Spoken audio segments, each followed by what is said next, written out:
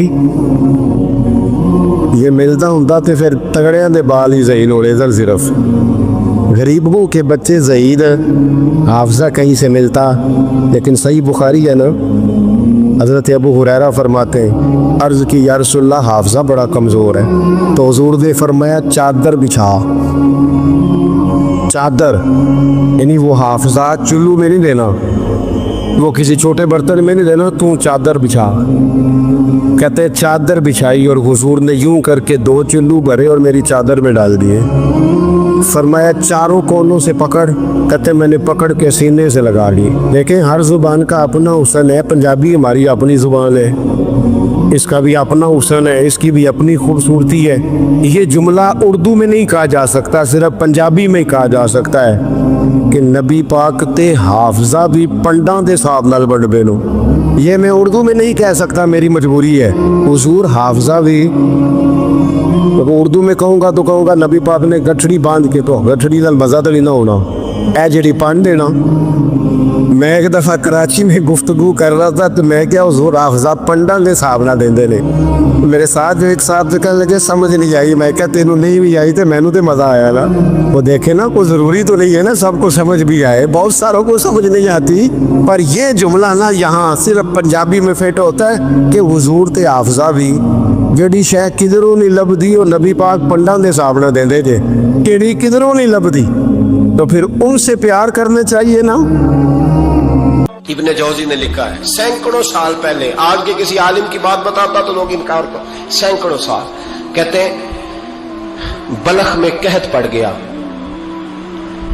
لوگ ہجرت کر کے سمرقند آ گئے. ایک سیدوں کا خاندان بھی آیا, ایک ایسی خاتون بھی آئی جس کے ساتھ 3 بیٹیاں تھی, بیٹا بھی کوئی نہیں, خامند فوت ہو گیا. مسجد کے ساتھ مہمان خانے بنے ہوتے تھے, وہاں اس نے بچوں کو ٹھہرایا اور نکلی سمرقند میں کہ کوئی آدمی مل جائے. تو وہ